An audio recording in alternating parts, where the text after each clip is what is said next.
All right. This is gonna be part 2 on the CNC Plasma. Let's get started.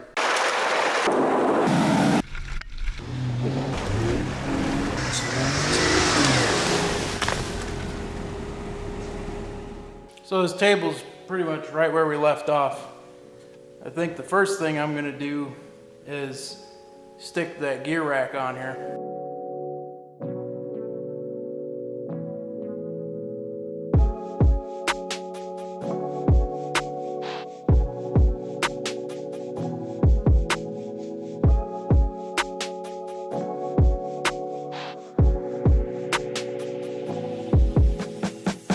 So next up, I gotta stick this gear rack onto that tape over there. But the pieces that I got are only 4 foot wide, and this gantry is 5 foot wide. So what I need to do is splice 2 pieces of gear rack together. So if I was to just glue one piece down and then glue another piece down, you can see that the pattern doesn't really match up. You got this little ear here. So what I'm gonna do is grind just a little bit off of this so these actually fit properly, so that when the pinion actually rolls across it, it doesn't jump or anything like that. Doesn't miss a beat. These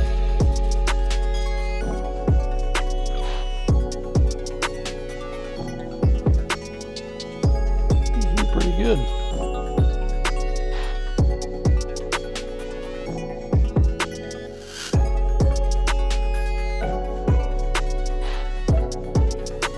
Buttered up to that. Push it on. Cool. Now we can mount up the motor.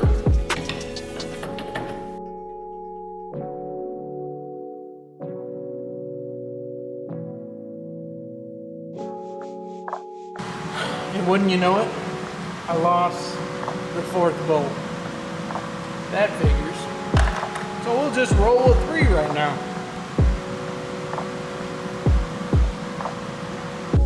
That motor in there. Let's see if we can't run a file.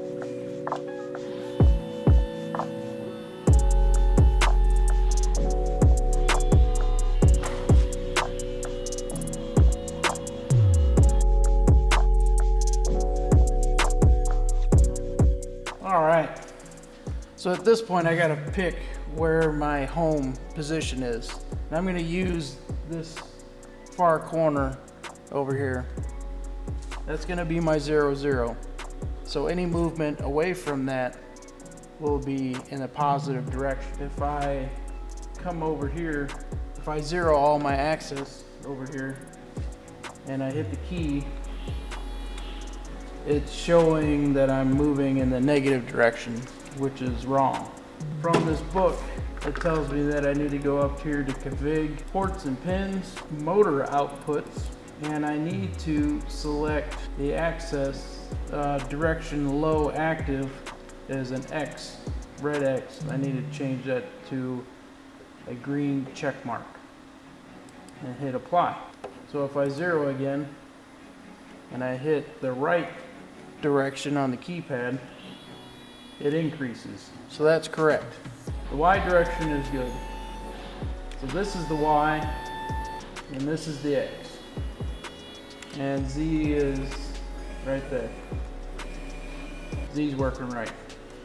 Down it goes negative, up it goes positive. So now we got our directions correct. Now we just have to do some motor tuning.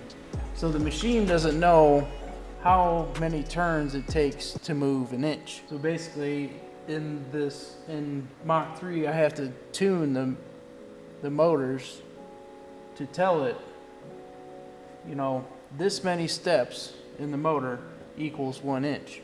So I just want to move each axis with the actual software itself. So to do that, I went to the Diagnostics tab and you click on this Direct G-Code Input.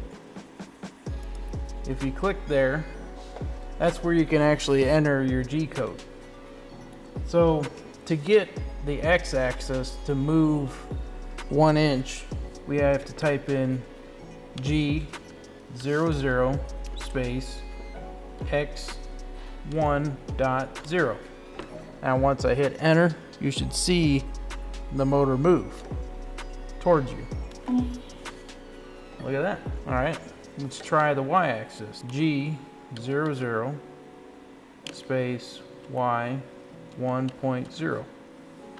All right, that worked. Let's try the z-axis. G00 space z 1.0. That should go up. Look at that. It worked. Now we can actually get into those movements. When I type in 1 inch here, it actually equals 1 inch there. Here we are at the gantry, and I think the first axis I want to work on is the y-axis. I am going to clamp this right up against this bearing, and then I'm going to zero out the machine and then give it the command of 1 inch, and then we can come back and measure this. Got that right up against that bearing. So now we'll just go to G00 Y 1.0 and hit enter. Now that should have been 1 inch, but I can tell you right now, that's about 3. 2.8735. Yeah, on our notepad. 2.8735 on the Y.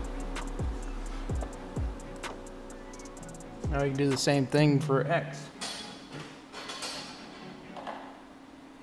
0 all, we'll go G00X1. See what that is. So 1.5165. And the z-axis I can just measure between the blocks. I'm gonna measure that distance first.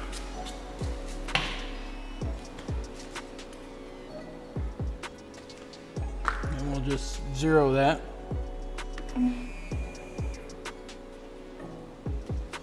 Alright, that's 1.533. 1.533. So once we have those distances, we can go into our motor tuning and plug our numbers into this formula. So SC is your current settings, the steps per unit, your actual distance traveled, DT, that's the measurement we just took. The commanded distance, that'll be that 1 inch that we commanded. And then our new steps per unit value is SN. So if we plug all of our numbers into that, it gives us 1,274.789. 1,274.789. That's our new steps. So we'll copy that into here. And then save axis settings. I'll do the same thing to the other two axes.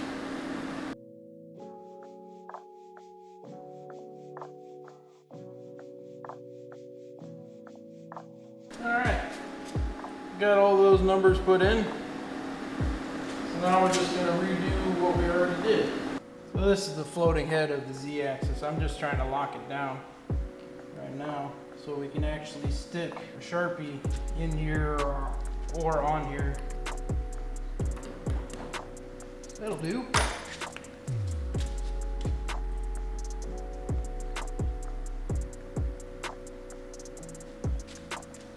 Cool. Let's make some lines. So I think the easiest way to do this is just with the tape measure. So I'm gonna bring the pen over to this 1 inch mark, and we're just gonna see what happens. That looks pretty good right there. So now I'm gonna give it a command of 10 inches positive. Oop, shit, dang it. Had that set up perfect. Got our pen right where we want it. So I'm gonna give it a 10 inch command positive, and it should land right over here. 10 inches on X.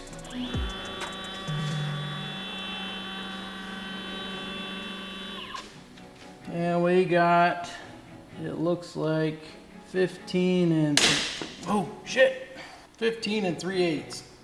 Okay, now I'm gonna give the Y a positive command for, let's say, 5 inches.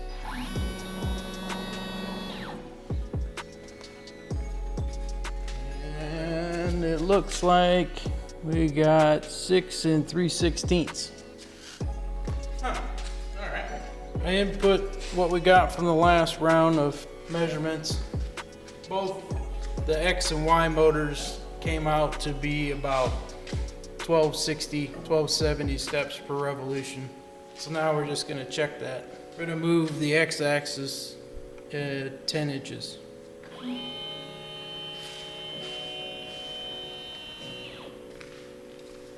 Oh man, it's like a 30-second off. Maybe not even that. Let's try Y. All right, let's do a big one here. We got the tape measure right on the edge of the pen here.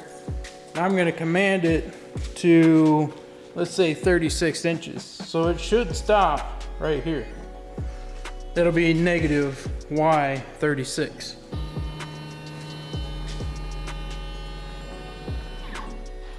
Ooh, looks like we're a shy, looks like 35 and 5/8. Set up on the X-axis. Got the tape measure right on the pen. Now we're gonna give it a positive command of 36. Should land right here. Ooh, that's real close. That is 35 and 15/16. That is close, but we'll try it one more time. All right, we got our new tune in. Got our tape measure set up. I'm gonna give it another command of 36 inches and see what happens. 36 inches on the money. Very nice. Let's try Y. Okay, we're on the Y axis now. I got the marker down there on the end of the tape measure and it should stop right here at 36.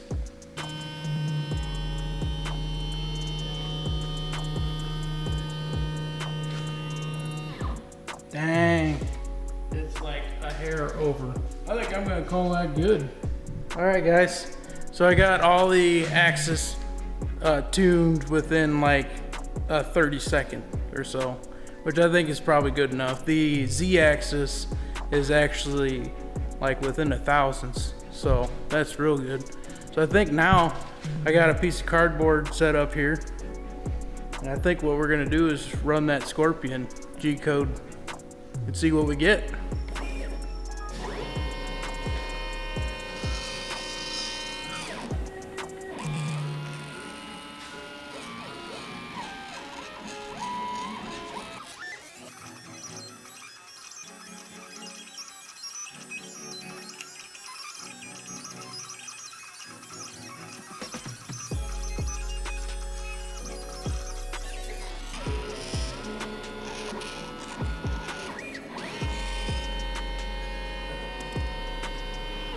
Sweet! Look at that! It looks like a Scorpion. Cool beans. Well, I don't think I'm gonna get to the torch set up on this video, but I made a lot of progress. It actually took quite a long time to get these motors tuned right. I think I ended up with about 1,272 steps roughly on the X and Y axis, and then like I think the Z is like 20,000, but this also has a ball screw on it that multiplies, you know, how many revolutions per minute it is. I'm pretty happy with it. It's one step closer. I want to thank you guys for watching, and we'll see you in the next one.